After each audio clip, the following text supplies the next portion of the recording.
Well, like, okay, so I am him 336. I am him 36. So you said if I choose not to be sprayed with chemicals, would it happen? What you have to understand is it's not about choosing to be sprayed with chemicals or not. It's about if you are sprayed with chemicals or not, is it going to affect you? You have to alter the way you think about things. It's nothing, it's your decision. Ultimately how you react to something. Why is it that some people become junkies and they get strung out and they die in their 30s or 40s, and then some people drink and smoke to their hundreds and then they die peacefully? Why is that? But I feel like the thing is, even though you already think like this and it's already inside you, these are conversations that the people that control the world, I guess, they don't want these conversations to be had. You can think these thoughts in your own head, but they don't want these conversations to be had, if you dig what I'm saying. They don't really prefer these conversations to be had. But we gonna have them. Sorry guys that my videos have been so spacious. I've just been really busy, but other than that, I'm gonna get back on my usual upload bag. I'm gonna start actually putting some videos out and get back into the flow of things. Like I said, I've just been a bit busy. This video right here is kind of nothing special. Me just talking about some spiritual, metaphysical stuff, but I just shot 6 short videos today for my other platforms. Regrettably TikTok. I'm just joking. Yeah, I like TikTok for the raw information you can find, but with comes nice. The freedom that comes with the information that is shared on TikTok is also like the double-edged sword of all of the misinformation you have to wade through and have a high level of discernment for as well. But anyways, this video that I was going to do in particular on here was a video that I actually already had recorded. It was 14 minutes, but I ended up deleting it because it was taken a while ago, and I think in the video when I was trying to explain everything, you guys already know how chaotic I am. I kind of went all over the place, and I was like, you know what, I'll just redo this another day because I yap. But essentially this video is just going to be about locking in and really making 2025 your test year. You know, people are talking about how it's the year of completion, it's the year of the 9. I used to have visions back in 2018 about the year 2025. So indeed, whether it's a special year or anything like that, I'm not too hip on titles or things like that, or waiting for a harvest moon to do anything. So even if we're in a certain age of consciousness, I do believe on a metaphysical level, a conscious level, or even a seasonal level of understanding the seasons that this material plane goes through, it's good to pay attention to what is actually going on in your consciousness around the time, but to not become attached as if it's almost like a permission slip. You know, almost like, you know, people wait for a certain full moon or something to do rituals. It's like you could do rituals every single night.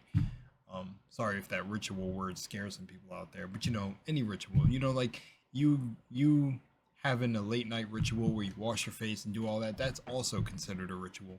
Some people don't make the comparison because they think like they try to separate everything, but in reality everything's connected because everything is energy. So everything can be a ritual. You know, you have a morning ritual, a late night ritual, things like that. And those things are actually very important when it comes to spirit.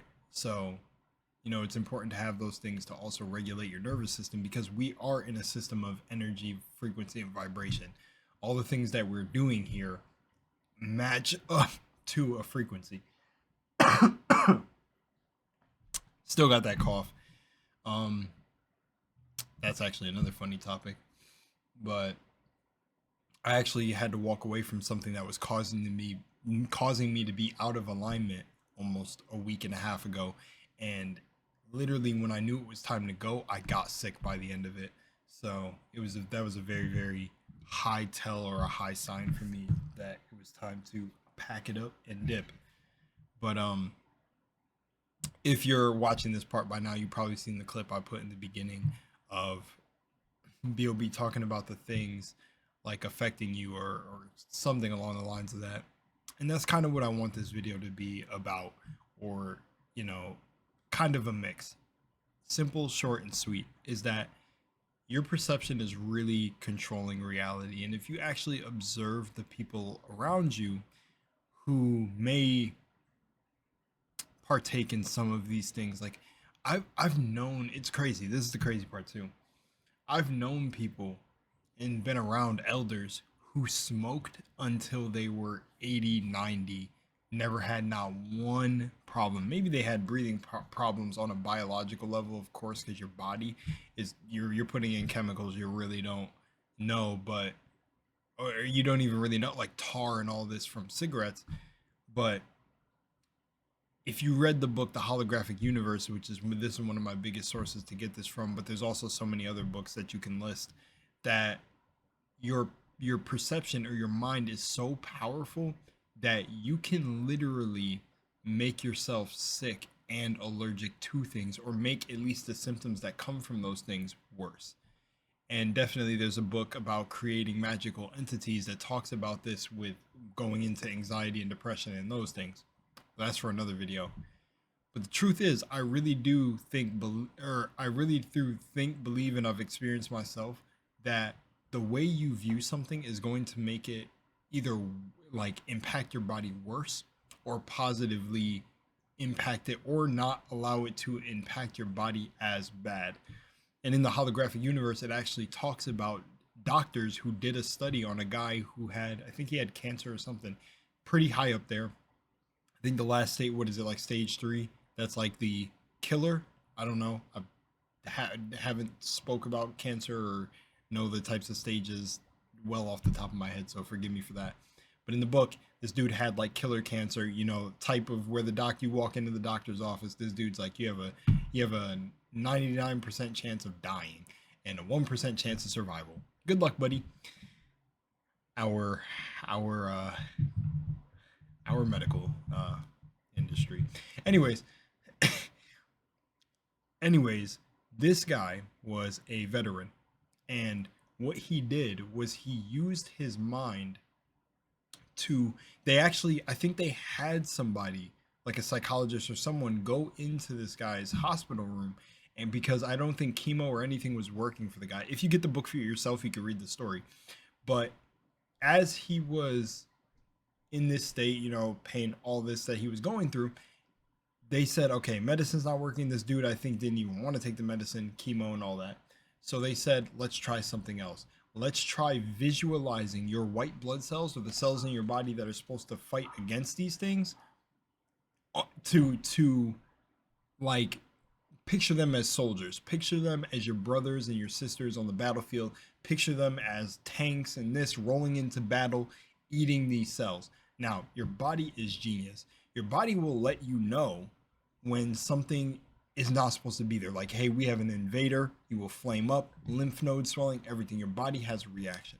So this guy didn't really have to pinpoint, again, the same thing with manifestation, because we're all sorry. But the point is, or why I'm saying that, is he didn't have to pinpoint. His body already knows something is going on. So all he had to do is use the visualization and do these meditations that they had him run through, in these visual things, as picturing their the white blood cells in his body as being soldiers and tanks and all that. Like I just said, I'm kind of flavoring up the story a little bit more, and even I think this was also his idea, also part of it, but I'm pretty sure they had someone come in and try this with him. Either way, story's in the book, so if you need the source, go get it. But pretty much his visualization, just like hypnotists, there was like a story about a hypnotist that I remember who would hypnotize himself before he went into a dentist appointment, so he didn't need anesthesia. He actually tricked his brain into like shutting off his neuroreceptors. I don't know. It's crazy levels of things that the mind can do. And I know this from the levels I've reached in meditation. and other things. But it's insane. Your mind is insanely powerful. Couple this in with quantum physics. Yo, you scared the fucking shit, bro. So, anyways, distractions out the way now. In all seriousness, to wrap up the video and keep it really short and sweet, your mind is a very, very powerful tool. It can be a very powerful tool and a powerful ally, or it could be the most destructive thing in your life. And honestly, in this life, it's you versus you. And for me, maybe it takes others. I'm saying this just for generally who may be watching the video. It may take you a different path to come to this understanding, but the truth is, all roads lead to home. And essentially, you're all going to come to the same conclusion one day, that everything is experienced through your perception in your mind. And really, it always just comes down to things are happening, and some things, quote unquote, look like they're out of your control. All you can really control is your reaction to it.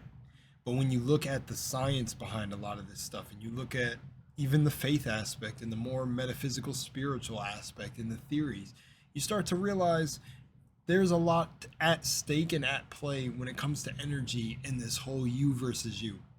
And a lot of your life is like this. A lot of the thing, like I especially knew this with very, very early on, that this is actually funny because I seen a guy on Joe Dispenza's talked about, like, I think he was going through some stuff with digestion and IBS and things like that. And it was during a period of time where like a lot of stuff was going south in his life. I could be saying the story wrong, but I remember that the conclusion of his story is when he got into energy work and meditating and doing things that helped him. Not everyone's going to need the same thing because it's your mind. But when he started to get into that work of raising his vibration and kind of just locking in, he started being able to eat foods that he was not able to eat before. And there was a lot of cool testimonials on Joe Dispenza's platform with, like, there was like a woman, I think, who had a skin condition. She cleared it up by doing this stuff. But essentially, it's all in the mind. Everything you need is within your consciousness. It's not just the brain by itself. It's just the very essence of our being. You know, all of this stuff didn't exist before. It's all thought form. I don't want to get into all that for this video, but essentially it's like, it's your mind. So how are you perceiving things? Because the stories we tell ourselves will become true depending on how hard stuck we are in certain beliefs. And it's all interchangeable. You can literally become a different person. In, like, you could watch my video, get the inspiration, and be a different person tomorrow. One of the biggest things, so this is me shooting this part of the video like 2 weeks later, just to say this. In no way, shape, or form am I a medical specialist or anything like that. Videos like this are always to challenge the way you think and the way, in the conventional ways you've been taught to think. There's a lot we don't know, and a lot out there that you can find where people have naturally healed themselves. And I will always truly stand on this, but perception is reality, because that same thing the OB was talking about in the beginning, I've seen in multiple other cases. Shoot, my grandma was one of them. You know, I always heard smoking was bad. And it didn't seem like smoking ever took this motherfucker out. She was a strong woman. She would have loved that joke.